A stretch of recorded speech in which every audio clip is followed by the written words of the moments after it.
这么大的艾草，你们见过吗？它就是大名鼎鼎的艾纳香，具有非常高的应用价值。我们一起了解一下。你可能不知道，这个艾纳香啊，在民间的应用历史已经非常悠久了。它的价值啊，与我们的生活息息相关。那么今天呢，就给大家分享一下它的几个好妙用。艾纳香是菊科艾纳香属的一种亚灌木植物，别名也叫大风艾、牛耳艾、冰片艾等等。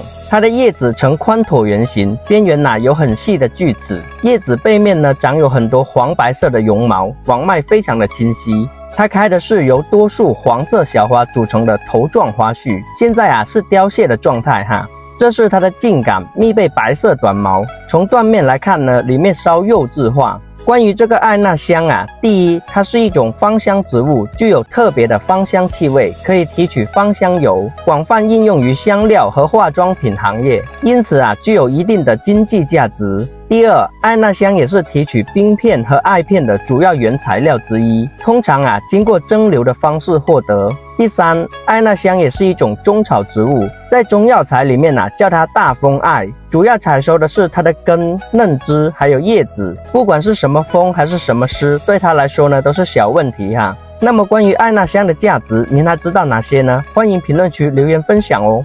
关注小满带你了解更多有趣的植物。